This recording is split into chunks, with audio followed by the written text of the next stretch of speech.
Imagina pararte al borde de un abismo tan profundo, pero tan absurdamente profundo, que si aventaras un edificio de 100 pisos hacia el fondo, todavía le sobraría espacio para tragarse otro igual.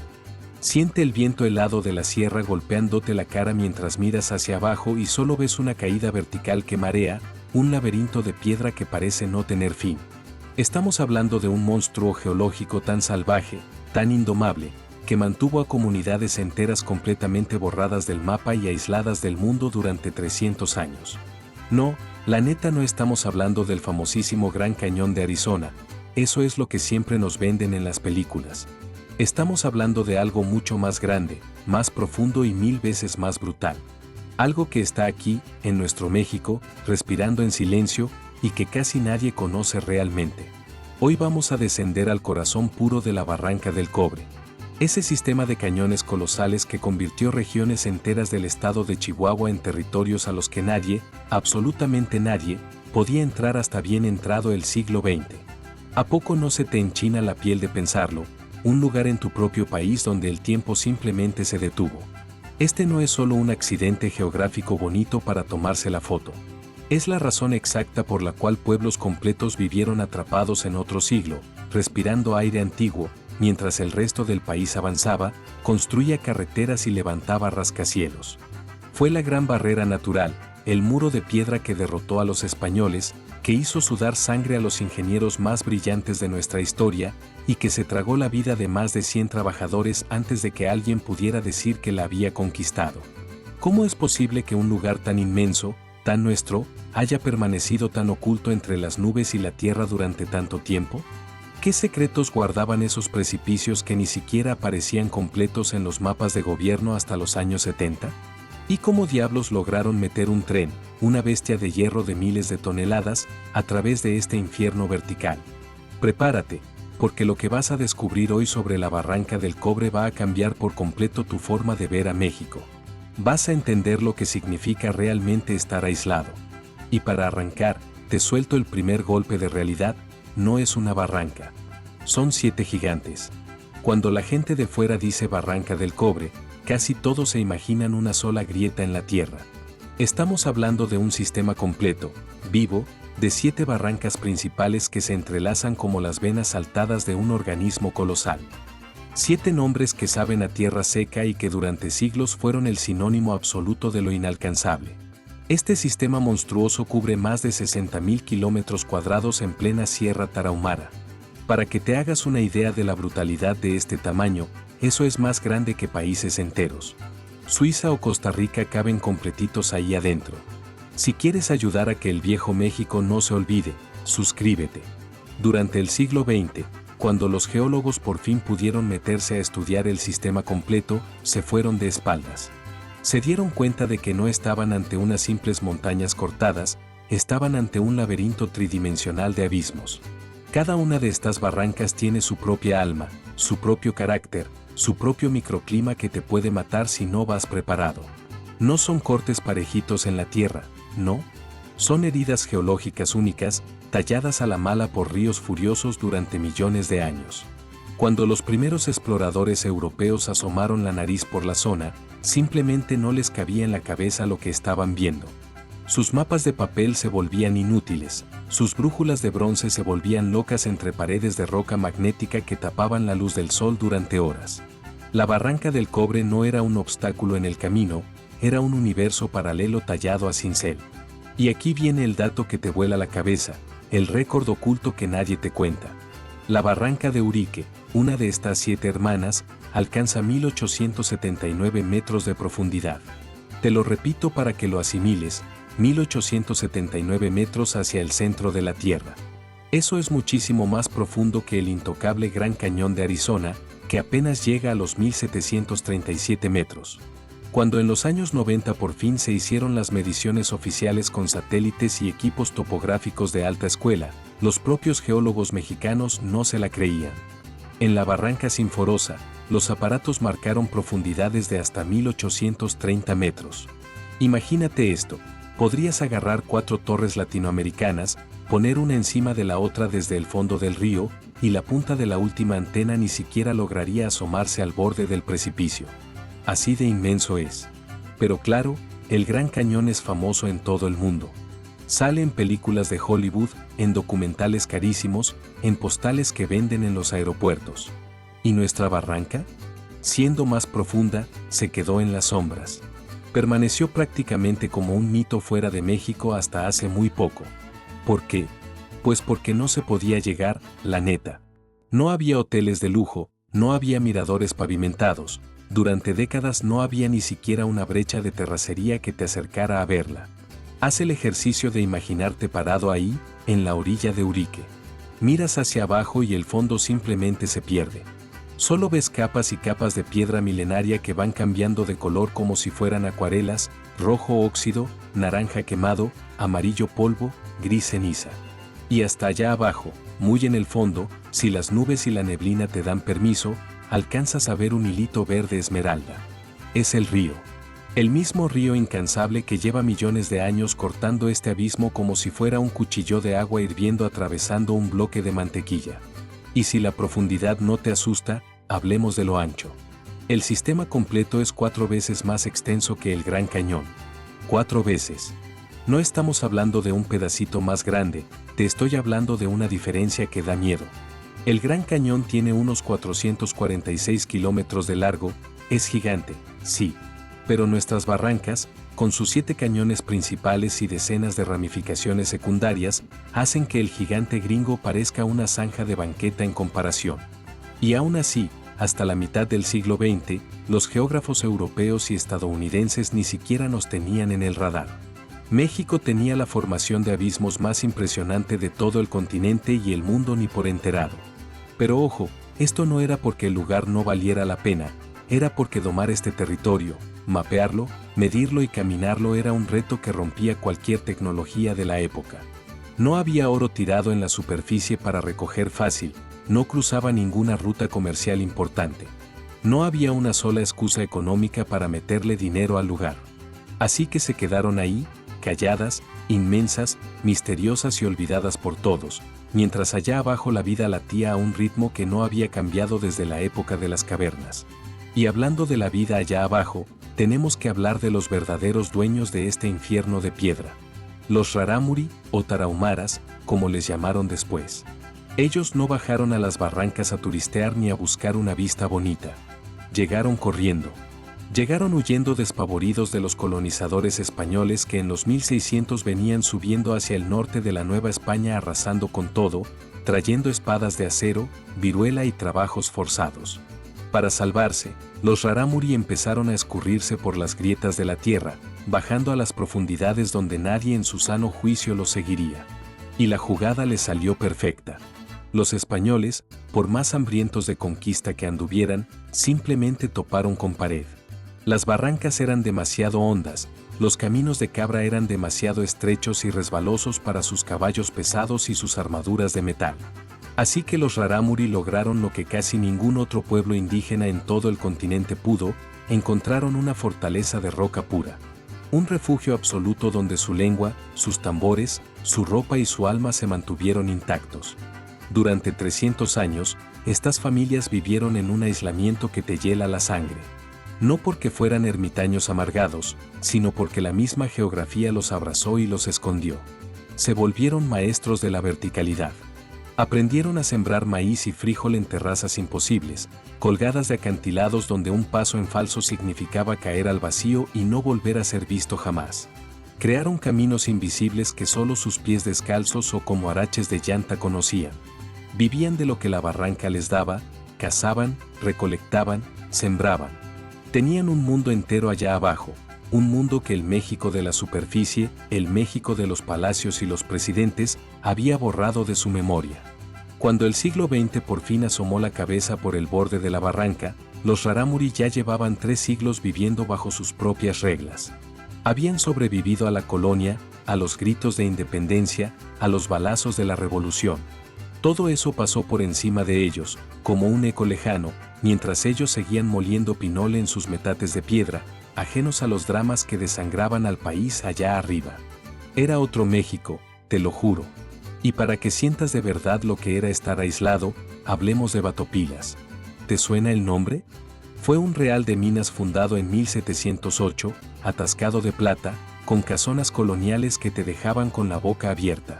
Pero había un pequeño detalle, estaba en el mero fondo de la barranca. Y hasta los años 50, intentar llegar ahí era una verdadera pesadilla. Cero carreteras, cero asfalto, ni un metro de pavimento. Si estabas en Creel, allá arriba en la sierra, y querías bajar a Batopilas, tenías que aventarte 147 kilómetros. Suena a un ratito en coche hoy en día, ¿verdad? Pues en esa época tenías que hacerlo a lomo de mula. Te aventabas entre 2 y 3 días completos, respirando polvo, asoleándote, rezando en cada curva del desfiladero para que el animal no resbalara. 2 o 3 días para una distancia que hoy haces en unas horas, sudando frío por las curvas, pero en asiento acolchonado. Vivir en Batopilas en 1950 era estar en México de milagro, porque la neta parecía que vivías en otro planeta. Si pedías algo de fuera, te llegaba en semanas. Si a alguien le daba apendicitis, o se curaba con hierbas, o se moría. Así de crudo. Y había rancherías todavía más escondidas. Familias rarámuri que no le veían la cara a un fuereño en 10 o 15 años. El siglo XX les pasaba de largo. Los coches, la radio, los focos, todo eso eran puros cuentos de arrieros que llegaban cuando no llovía. Este nivel de encierro no tenía nada de romántico. Se puso color de hormiga muchas veces. Una infección de muelas te podía mandar al panteón. Las oportunidades de salir adelante simplemente no existían. La barranca era un escudo impenetrable, sí, pero también era una celda de piedra. Y por si el encierro fuera poco, el clima era otra bestia. Imagínate esto, estás allá arriba en la cima, a más de 2000 metros de altura. Huele a pino húmedo, hace un frío que cala los huesos, a veces hasta cae nieve. Tienes chamarra gruesa y gorro. Pero empiezas a bajar. Agarras esos senderos del diablo tallados en la roca y conforme vas cayendo hacia el fondo, el aire empieza a pesar. Los pinos enormes van desapareciendo y empiezan a salir encinos polvosos, luego matorrales secos. Empiezas a sudar. Cuando por fin tocas el fondo de la barranca, ¡pum!, es otro mundo. Te recibe un golpe de calor tropical, una humedad que te ahoga, plátanos, papayas, y el termómetro marcando más de 40 grados centígrados. Mientras allá arriba estaban temblando a 5 grados, tú abajo te estás cocinando a 40. Son casi 40 grados de diferencia en el mismo maldito precipicio. Estos microclimas hacían que vivir ahí fuera para locos o para valientes. Si eras de la Sierra Fría y bajabas de golpe, el calor te tumbaba. Si eras del fondo caliente y subías sin ropa, la hipotermia te mataba en la noche. Los rarámuri lo dominaban perfecto, pero para un fuereño, era una trampa mortal. Piensa en lo que significaba llevar material de construcción ahí abajo. Mover cemento, varilla, comida. Tenías que atravesar pisos climáticos donde en un día pasabas de congelarte las manos a asolearte hasta la insolación. La barranca te ponía a prueba a cada metro vertical que bajabas. Pero el ser humano es terco por naturaleza. Y esa terquedad nos lleva a 1872, cuando empezó el proyecto más desquiciado de la ingeniería mexicana. Este tren no es nada más un atractivo turístico para tomarse la selfie. Es un monumento viviente a la necedad humana. Todo empezó cuando un visionario gringo, Albert Kinseyhoven, tuvo una idea loca. Quería conectar el centro de México con el Pacífico metiendo un tren por toda la Sierra Madre. Sonaba a negocio redondo, hasta que los topógrafos vieron por dónde tenía que pasar. Oven le metió ganas, metió dinero, y la barranca se lo comió vivo. Quebró. Otros ingenieros lo intentaron después. Llegaban con sus trajes, sus planos, y salían huyendo cuando el dinero se esfumaba. Las barrancas parecían reírse de cada riel que intentaban clavar. Se acabó el siglo XIX, llegó el XX. Estalló la Revolución Mexicana, los balazos pararon todo, y el proyecto se quedó oxidándose. Hasta que en los años 50, el gobierno mexicano dio un manotazo en la mesa. Dijeron ya basta, esto se termina porque se termina. Le metieron presupuesto público, ingenieros mexicanos recién salidos de la universidad, trabajadores locales de manos callosas, dinamita a toneladas, sudor a mares, y sangre. Mucha sangre que manchó las piedras. Por fin, el 23 de noviembre de 1961, 89 años después de que se puso la primera piedra, el tren cruzó. 89 años. Casi un siglo para terminar una sola vía. En ese tiempo, el mundo peleó 2 guerras mundiales completas. Los hermanos Wright inventaron el avión, los gringos ya casi llegaban a la luna, y México apenas estaba logrando pasar un tren por sus propias montañas. Eso te dice el tamaño del monstruo que estaban enfrentando. Cuando el presidente Adolfo López Mateos cortó el listón ese día, no estaba inaugurando una ruta más. Estaba celebrando que por fin habíamos puesto de rodillas a la geografía. ¿Y cómo se ve la desesperación de un ingeniero? Se ve en forma de 39 puentes colosales y 86 túneles oscuros. No eran puentecitos peatonales sobre un arroyo manso. Eran estructuras de acero puro suspendidas sobre el vacío absoluto. Ahí tienes el puente La Laja. 110 metros de altura sobre el río. 110 metros, imagina un edificio de 30 pisos acostado sobre la nada.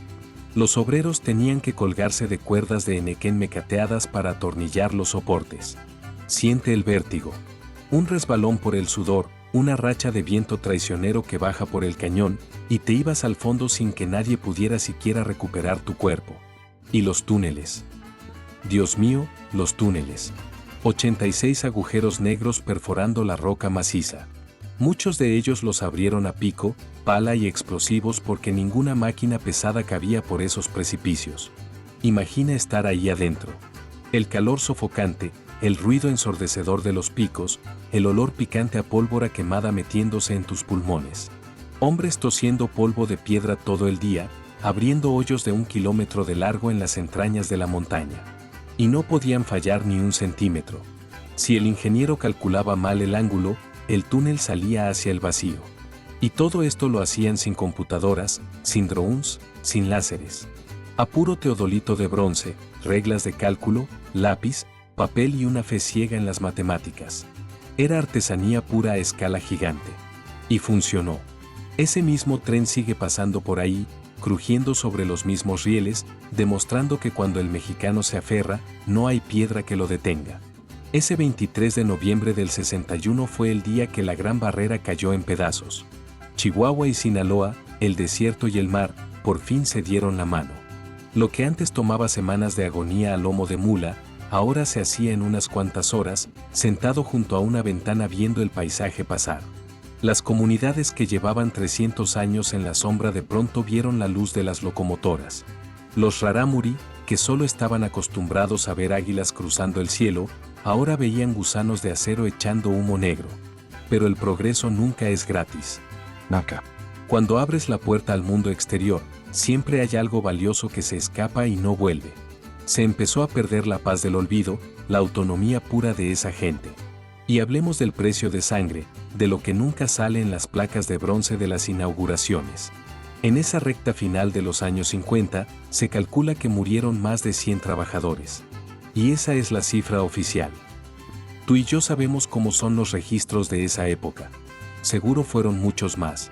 Hombres despedazados por cargas de dinamita que estallaron antes de tiempo, aplastados por derrumbes de toneladas de roca adentro de los túneles. Pobres diablos que cayeron al vacío desde los andamios de los puentes, o campamentos enteros que amanecieron sepultados por deslaves de lodo cuando llovía en la sierra. Mucha de esta gente era de ahí mismo, campesinos que necesitaban los pesos. Otros llegaron de todo el país buscando el sueño de un sueldo fijo. No sabían en qué infierno se estaban metiendo hasta que ya estaban colgados de un mecate, respirando polvo y escuchando el silbido macabro de la mecha encendida. Para ellos no hay estatuas. No hay un solo nombre grabado en las estaciones bonitas del Chepe. Son los fantasmas que sostienen los rieles. Cada vez que un turista saca su celular por la ventana del tren para grabar el paisaje hermoso, está pasando por encima de tierra que se amasó con la sangre y el sudor de hombres que México decidió olvidar. Ese es el lado oscuro de las grandes victorias. La barranca se dejó atravesar, sí, pero cobró su peaje en vidas humanas. Pero vámonos más atrás. Mucho antes de que los ingenieros trajeran su dinamita y su ruido, hubo otros que intentaron domar el abismo. Los jesuitas.